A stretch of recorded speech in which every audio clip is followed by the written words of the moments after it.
Welcome to 1001 Ways to Cope with Stress.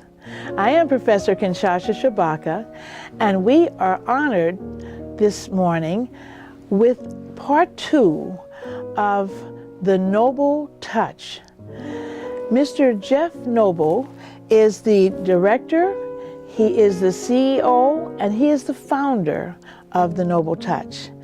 I believe it was started officially around 2009. No, after but that, actually. You know, it's funny, I don't remember when we started. Yes, because you've been working in the field for so many years. So he's going to share with us, he shared a little bit in the last session about his background, but if you could just repeat this for someone who may not have seen the first session around the Noble Touch, and he's going to tell us a little bit about the energy fields and the areas that he works with. Yes. Okay, yes. Well, thanks again for part 2. It's been, part 1 was fun. What was missed was the middle part in between, which was also a lot of fun, just talking in between. We're going to try to make that up now, though. As far as me concerned, I've been doing energy medicine since 1994 was my first certification in Pranic healing. Prior to that, I was doing a lot of neuro-linguistic programming, showing people how to reprogram their mind. And I did that, my first certification, that was 1988. Which means I probably started in 87, so a 6-month program actually. And it was a year program. So I've been doing in this field of holistic healing for a long period of time. Those are the 3 decades almost, right? Those are 2 major modalities that I've studied, although I've studied a lot of other things, also EFT, quantum psychology. There's a lot of different things I've studied. So I consider myself like a pretty well knowledgeable in this particular area. I would say. That's putting it modestly. I know a little bit. Yes, right, yes. Well, that is what I found, that many people who are extremely knowledgeable, they realize how little they know. Nothing. And that is your humility, and we appreciate that. But we now are wanting you to share some of this vast knowledge that you have. Okay. Well, there are a number of things that when you came by and saw the healers doing things, first thing is you have to have a mind to heal. You have to have the heart of a healer to be a good healer, because the technique doesn't really matter if you don't have a heart to heal. Heart to heal is the most important thing. You have to have a love for people and a sincere desire to help people in order to be a phenomenal healer and to learn very quickly and to develop your gift. Because unlike what people think, everyone can heal. I can teach anyone to become a healer. People think that people have the gift of healing. Yes, there are people that have the gift of healing. But anyone can become a healer. It's like there could be a baseball player who's good naturally, but then there's someone that can work really hard and become better than a natural player if the natural player doesn't continue to develop their skill. So anyone can become a healer. I've proven that over and over again. I've taken all kinds of people from all kinds of backgrounds, and they've become phenomenal healers. As a matter of fact, the most thing I'm proud of right now my entire life is my healers. That's the thing I'm most proud of in my life are the healers that I've trained, especially the ones that go out there and do the work, because they are changing, transforming the world by bringing more light into it. I can witness that. So if I die today, I know that there's been a difference made and there's been a legacy left of people who can transform the world through bringing more light into it. Incredible. Now, the one thing that I think is important to realize, that besides the fact that we all have the ability to heal, that the power is in our hands. The power's in our hands. Literally. We literally train our hands to be instruments for healing. Most people have hands, so you can train these things. Like, if you did nothing more than something like this, and you touched your hand, if you shook your hands like this, you open them and close them, tight, squeeze tight, open, and just touch the palm of your hands like this. And you put your hands together. And the studio's kind of cool, and you focus on your palms, you'll start feeling some type of, most people feel like a tingling. Energy, or I feel that. warmth or something like that. And if they move their hand like this, they feel it more. Now, what really blows people away, and the audience, you can do this also.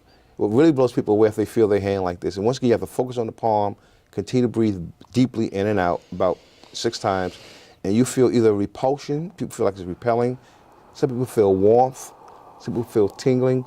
What do you feel? Wow. I feel a pull. I feel like an energetic pull. You know, it's pulling my hands now together.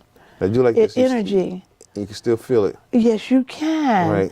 It's almost like an accordion. Yes, it's energetic. You feel that energy. Now watch this. This is the most powerful part of the whole thing. But this is the most powerful part. Try this. Put your hands, put your hands like this now. And feel the energy in both hands. I do. Okay. Now tell the energy in your left hand to move into your right hand. You say that silently to myself? Say it silently. Say, energy in my left hand, please move to my right hand. And just be aware. Oh. It's kind of creepy in a way. It's a little creepy. Oh my God. Now tell the energy in your right hand to move back to your left hand. So that all the energy in your right hand moves to your left hand.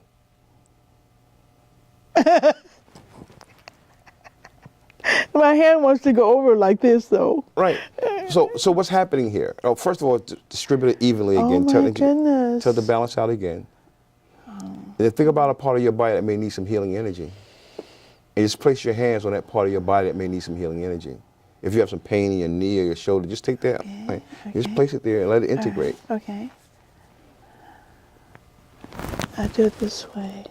Is that all right to do it this Yes. way? Just imagine the energy that was in your hand now, leaving your hand, integrating, sinking into your body, infusing into your body where you've had that discomfort. And while you're doing that, the important thing to remember is that you told energy to move from one place to the other, right? And it moved. Felt kind of creepy. The most important thing to remember there is energy follows thought. Ah, that's right. So what you put in your head or what you allow to get into your head has everything to do with your actions. So what are you speaking into the universe? Oh. What energy are you putting into the universe? You are a broadcast. We're in a broadcast studio. We are broadcasting stations. The question is, what are we broadcasting into the universe? Because our life is a reflection of that. Absolutely. And then what signals are you receiving and how are you interpreting the signals? Or even what signals are you allow yourself to receive? Because I think on some levels, if we allow a message to come into ourselves and we accept it, that we respond to that. But if you don't allow... No, even if you allow it, it's one thing. To accept it is the key. Yes. Because some things you can't, they just come. That's right. Even if you don't want to allow them, they just come. That's right. It's how you respond to and how you receive it that makes a difference. I have said to people, for example, you are in a negative field right now, and you're trying to transfer that to me. I do not accept it. I will try to help you with your negative, but you're not going to affect me. I'm going to still remain the positive, optimistic person that I choose to be. Right. And I will not allow you to invade my aura. I've had to say this to people, and when they get it, they leave me alone. But I say, at the same time, I really encourage you, I beseech you to work on yourself. Right. Well, let's talk about what you just said. Then I'll kind of demonstrate some of the stuff that we've done during the workshop. Because there are people that you can talk to on the telephone, Yes. and you call them or they call you, you may be in a good mood. But when you get off the phone, they've dumped all that stuff on you, and you're exhausted. Yes. I call those people spiritual vampires. They are. But we don't realize that there's spiritual cords that connect all of us to things, situations, and events. And so it's like a pipeline. And you have all this energy, and they have no energy, so that plant, being that person, has not been watered. Wow. They see you as that watering hole. And they're not doing it mentally. They're not saying, she has more energy than me, I want some more energy, I'm gonna suck it out of her. They're not saying that. But their spirit, their soul knows that it's weakened and that it needs some fuel. That's right. To get back, to get robust again. So because you are the watering hole, it just says, wow. So by the time it's all over with, you feel drained, but they feel great. We have to learn to protect ourselves from that type of things by learning how to cut these spiritual connections to people sometimes. And let it go. Otherwise, and it happens with healers especially, I have to continually make sure that my body is cleansed because my students are connected to me. People I talk to are connected to me. There are a lot of people who are connected to me. Now, how do you cleanse your body? How do you cleanse your spirit? There are a number of different ways. I will start with the basic stuff. First of all, either myself or I pay people, some of my healers, other people, to continue to cut my cords so that people who are connected to me get disconnected immediately. And events. That's one thing. When I take showers after I do healing work, I use Barnes soap or some type of soap. I put salt on it because the salt dissolves the bioplastic contamination. Okay. And so it's like a scrub. Okay. And I scrub my body with that. With soap, huh? With soap, with regular liquid soap and with salt. Okay. And I don't need Himalaya pink salt in it. I go get me a 99-cent Box box of salt and put it in the soap, and that's what I do. Wow. If it's deeper I use than the that, sea salt. okay, well, Is that okay? it's fine. I just don't use it. I use regular salt. Regular salt will do it, right? If it gets okay. deeper than that, what I use coffee. Ah. So I may put the coffee on the soap. In addition to the salt? Yes. When I did a lot of work, I used the coffee in addition to the salt. Wow. And rub that on your body. I get in the shower, I wet my body, I rub it over my whole body, let it sit for about 2 or 3 minutes, then I shower it off. Wow. That's a very powerful cleanser. Now, if you need more than that, you get in the bathtub, you can do the same thing. Or you can use essential oils also in the Essential bathtub. oils are very Yeah. good, yes. Yeah. So What is your favorite it is. essential oil?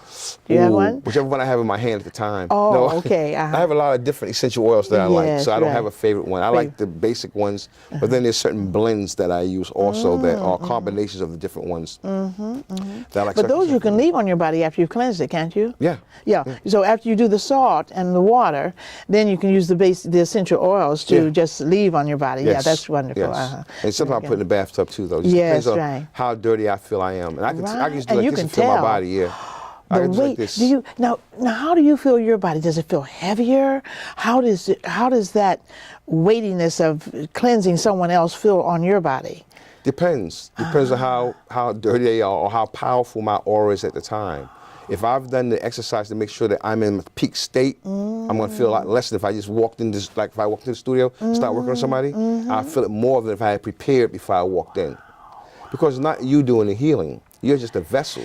So you have to invoke for help. You have to invoke for the ancestors, spiritual guides, visible helpers, whoever your religious beliefs are, you invoke for help to do the healing. Because you don't know everything. No. You don't know everything. Certainly not. Right. So there are different things, like I said, one of the most important things we do here, the first thing you have to do is clean the aura. Now, to me, the aura is like a window in a home. You see the big window in a home. When you clean the window, more light comes in, right? Same thing happens in the aura. When you clean the aura, more light can come into your body and you feel better. Yes. You have more energy. And what is that? What is that physical connotation? Is it like this that you do before the person? Yes. That you're getting ready to When we cleanse? clean the aura, our hand movements are like this. That's what I thought. Okay. We clean All the right. aura, and we clean the whole aura. Cleaning the window. Front and back, right. They go around you. They go Yeah. all the way around you, and you see them doing that. And then they, That's you know, into the water. And then they dip their fingers in the water, no, right? you didn't see it right there. No. Oh no, No, you're with right. the finger, they oh, do like okay. this. No, you're right. Oh no, the spray is what the moisture was. Right. The spray. What is that spray? It's essential oils, basically lavender and maybe hyssop or whatever it may be, with some alcohol in it, basically, or some salt water. It's a mixture. A mixture to of dissolve the contamination that we feel in our hands. I got it. Okay. Yes, that's right. It was putting the waste down, Right. but then the spraying was the cleansing of their hands. Right. Got Because it. you don't want me to clean here and then And my then hands put are your hands in dirty. dirt. Right. Put it in So dirty. we start Right. feeling Right. it build up, we start cleaning our hands also. So that's the first move. Now, if a bird came to your house or was outside your window and kind of poo-pooed on your window, that spot would be a little harder to get out. You may need to, put a little more A elbow little bit grease. more. Right. Yes. So when you see the healers making movements like this, they're cleaning that spot. So they're going straight to a certain area of your body and cleaning it. Like the solar plex is where most people's stress is stored in the solar plex area, the stomach area. So you see them doing like this, they clean that specific area. It's called what they call localized sweeping. This is more like general sweeping, sweeping the whole body. The whole thing. And So they localized can see sweeping, clearer Right. what is going on. Okay. Yeah, and the localized sweeping is just sweeping a particular area. I know that if you have a pain in your shoulder or if you have a migraine headache, I know that a lot of the migraine headaches caused by stress in the solar plex area. So I would clean the solar plex area, but I may go to the head and do the same thing with a sweeping motion. Just move that energy so that it frees that space up. It's like driving down a highway and you get home in a half an hour doing 60 miles an hour. Now, if one lane is closed. Without a ticket? Without 60 miles an hour, depends on what highway you're on. Now, if there's an accident on the highway, of course, the traffic's going to be not 60, it may be going down to 40. If there's 2 accidents, you may go down to 20. Right. Well, that's the way I look at the human body. Okay. If there's a blockage somewhere, then we got to clean that blockage so the speed can go back up to 40 again, and then back up to 60 again, and then the body will heal itself. So there's 2 different processes. One is energizing, and one is cleaning. If you clean alone, the body will heal itself. If you energize, you will accelerate the healing. So it's 2 parts. Yeah, one part. You see them doing like this and like Yes. this, that's the cleansing element. Okay. When you see their hand just like this, that's the energizing element. Because there are 4 conditions of chakras that people don't even talk about. People say they measure chakras, I'm gonna balance your chakras. To me, we're the chakra doctors. They got medical doctors, we're the chakra doctors. We know about chakras. And you can measure it simply by sensitizing your hand. But either those energy centers are either overactivated, meaning they're too big, or they're too small. That's one condition. Also, it's either congestion, meaning there's too much energy going in, or it's depletion, meaning there's not enough energy. Any of those conditions can cause illness, physical illness, but the doctors cannot detect it until it gets to the physical body. The thing about us, we can detect it before it gets to the physical body sometimes. Let's take something that's very common, an illness, cancer. Now, are you able to, for example, see or feel an illness in a body? We can feel the condition of the spiritual body that would tell us that there may be cancer in it. But we cannot say that because we're not medical doctors, so we can't diagnose. Okay. But the profile, the energetic profile of a person that has cancer is that their energy centers at the top of their body are real small, and the ones at the bottom of their body are real big. That's the energetic profile of a cancer patient. Yes, Person that has cancer. The energy centers at the bottom of the body are really big, and the ones that's connected more to the creator are smaller. Wow. That's definitely the profile. And so now just very briefly, how do you treat that? Cancer's a tough one. My mother died of cancer, so I know real well about cancer. Wow. And were you working in the field at the time she died? Yes, actually, it's a funny story. I'll make it real short, though. Right. When my mother was diagnosed with cancer, she was already in stage 4 and had metastasized. Oh. But she didn't tell me this. She told one of her friends. She wasn't really worried about it because she knew her son does a lot of healing work and he'd be able to help her. Now, she didn't tell me that, so I didn't have that pressure on me. Oh, God. My pressure was knowing that my mother has cancer. I've helped other people heal all over the world, and now this is the most important healing I have to do. So for 2 weeks, I ran away from it. I was scared to work with my mother, so I was scared that if she passed, that I was a failure. Or that you would blame yourself. Yes. So. Oh, wow. So that's heavy. I worked right. That's heavy on you. So I lived in the Polo Grounds at the time in Harlem. And I walked about 6 miles downtown talking to God, saying, hey, listen, God, I'm scared to work with my mother, blah, blah, blah. We had this long conversation. Then I said, I'll tell you what, I'll work with my mother if you promise me that you're going to take care of her, that she's not going to be in pain like my grandmother was, because I saw my grandmother screaming in pain from cancer. And I saw her not be in her right mind towards the end also. And I said, if you can promise me those 2 things, God, I'll work with my mother. So I walked a little while longer, and I started crying. I'm like, well, what am I crying for? I had no idea why I was crying. So I said, God, if that's you trying to talk to me, make me cry again, because I'm kind of slow. I want to make sure it's you. I didn't cry anymore, but I had this feeling of peace. It's okay. Maybe it's the peace, I don't know, but I asked him to show me by making me cry again. So I went home and started working with my mother. And she would get better and better and better, and then she would decrease a little bit. She would get better, she would go back and forth, back and forth, back and forth. And that's why I learned my most valuable lesson about quote-unquote healing. That healing is not always curing. That healing is sometimes improving the quality of a person's life. And my mother's life, quality of her life was definitely improved. She had never took any painkillers at all and was always in her right mind. The doctors were amazed that she was not in any pain or anything at all. Incredible. And I knew God had answered my prayer. And not only that, but the day she passed, a minister from the church came by, fed her communion, and anointed her. And that night she passed. So I couldn't ask for anything else. May I ask how old was she when she passed? My mother was about 63 when she passed. 63. And how long did she have? If it is metastasized. I'm not sure how long she had, because she didn't know she had it. She didn't know she had it. No. So again, now that also speaks to people discovering through the Noble Touch the chakras, the areas that need improvement, because you can pick up illnesses, right? And so that gives the person energy fields. I'm sorry. Energy field. Yes, I'm sorry. Yeah. Okay. Well, for me, that there's a correlation between that and an illness. I can't say that. Oh, okay. That's right. Because that's it. Okay. But okay. All right. So the idea then is that as you cleanse the chakras, as you keep yourself, your spirit, and your organs or chakras intact, or keep the mobility or the farming of blocks away or out, then you are also improving your likelihood of good health. Oh, definitely. So No that's doubt about the it. point. Yeah. The most powerful thing is to learn to heal yourself. Absolutely. Because all you have to do, it's very easy to heal yourself. Absolutely. Same thing you're doing someone else, you're doing yourself, is that you imagine yourself in front of you. Absolutely. And you clean yourself the same way. Right. Oh, then you do self-cleaning also. Yes, self-healing. It's called self-healing. And so you use the same... The same exact thing, except for you Isn't that imagine yourself in front of you. something? Or put a picture of yourself in front of you. Wow. You can regenerate organs. We have healers whose mother she's 83 now, 84, Yeah. 85. Yes. Whose mother was supposed to be dead 5 years ago. She has COPD, but the daughter, her son is a healer also. Her sister's a healer. They took turns working on their mother. 83 years old, hardly uses her oxygen, still going. Incredible. We have women who regenerate her father's kidneys. They want to put him on dialysis. He went 5 more years without having to go use dialysis before he finally passed. Incredible. But it's just, it's all It's phenomenal. It's all here. It really is phenomenal. That's because we're phenomenal. We just don't know. We let this our past get in the way and realize how great we really are. Well, but again, there it is in the Yeah, head. yeah. If you believe it, Well, if you believe that you're made in the image and the likeness of God, if you believe that, not talk about it, but believe it. Yeah. and you step into that power, there's no telling what you can do.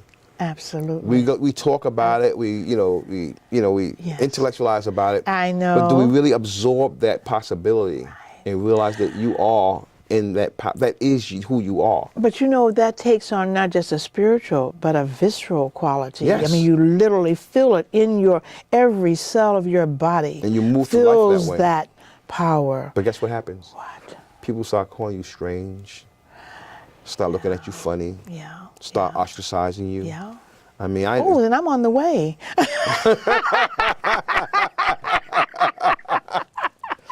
I've been through all that stuff. I've been through all that stuff. That is incredible. So now there are reasons why people don't heal too, though. Sometimes, some people may not want to heal. They may have a secondary gain. They may That's be right. The benefiting from attention, it. Right, the attention, right. Yes, right. Someone feeling sorry for them and doing things for them they should do for themselves. Right. All of that. So secondary gains. All those things affect the healing process. If somebody wants to heal real bad, they'll heal. If they have a big enough why, think about it. There are people who will wait on their dying bed until they see a loved one, or they may see a grandchild or something like that before they transition. Yes. Because they have a big enough why. Having a big enough why is one of the most important things you need in life to achieve whatever you want to achieve. Have that big enough why, because the how will take care of itself. The universe will conspire to work with you if your why is big enough. I like that. It is a conspiracy, isn't it? That is beautiful. Yeah. That is beautiful. Another thing is karmic. You have to look at the karmic aspects of things too. Some people don't heal because of karmic reasons. All right, share that with us. And what I usually tell people when that's the case is that if I work with somebody 12 times and they're not budging, I know there's something else going on too, because usually you get a result the first time. So if it's 12 times and nothing's happening, something else is going on. In that case, I would tell them that maybe, I don't know, but let's consider the fact that it may be karmic. And then they say, well, how do I get rid of this karmic debt per se? I say the way that I find to get rid of it basically is 2 things. Number 1, tithe. You have to be to a church. If you have a heart problem, tithe to the American Heart Association. You want to sow where you want to reap. You want your heart to be healed, Heart Association. You have a lung problem, Lung Association. Whatever it is, or just some organization that you want to tithe to. That's number 1. Number 2, be of service. Because everybody's purpose for living on this planet right now is to be of service. The goal is to find out how are you supposed to be of service and bring your unique gifts to the world to bring more light so that everyone can benefit from your presence here right now. But it's to be of service. It's everyone's purpose. If you don't know what your purpose is, I'm telling you right now, be of service. Just find out how to be of service and work towards doing that more and watch how your life be blessed. Incredible. Sounds biblical to me. Everything comes from the Creator. That's all there is as far as I'm concerned. That's the way I live my life anyway. I can't tell someone how to live their life. I don't judge religions or anything else. I like to see, I don't like to hear a sermon. I want to see the sermon. What are you doing? Not what are you saying, what are you doing? Well put, right. The action proves so much more than the words. Yeah. So much more.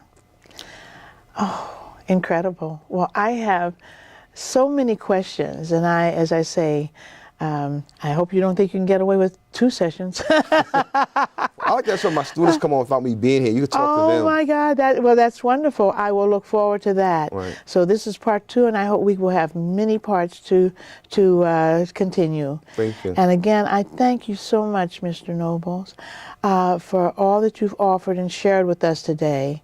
And I know that the audience has grown in these few sessions.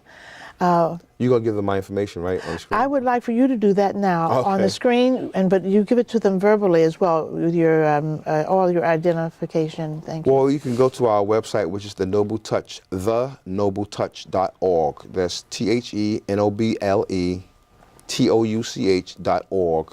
Or you can email us at info@thenobletouch.com. That's .com, info@thenobletouch.com. And I don't even know our phone number. I really don't. I don't know our phone number. I never called me, so I don't know our phone number. Goodness. But if they go online, it's online. All right. It's online. The phone number is online. It's online. Right. I just don't remember it. So, I know it's embarrassing, but I don't remember the phone number. You're too busy receiving phone calls, right? And is there any other thing that we need to know then in terms of that's how they can get in touch with you? That will also give them sort of like a little sketch of what the work is and what you do? Yeah, there's a lot of information on the website. On the website, and okay, we'll fine. Put it all the time. Very well. And could you just tell us briefly a little about the sessions that are here in New York? I mean, I know that our session is... the first and third Monday of every month, we do free healing sessions at the Mount Pisgah Baptist Church, which is at 760 DeKalb Avenue on the corner of Tompkins and DeKalb in Brooklyn. Every Monday night we're there from 6 to 9, but we start the healing at 7 o'clock normally, from 7 to 9.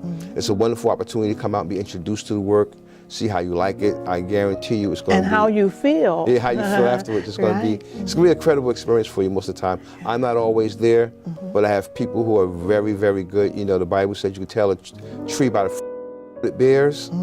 So my students are the best. I got the best students in the world, period, point blank. I believe that. And they seem not just sincere, but so committed. Heart to heal. Oh, you have a heart to heal. So committed. That's what I look for. It's incredible. And so I said to Sonia, who was my healer when I went a couple of weeks ago, oh, well, may I have you next time?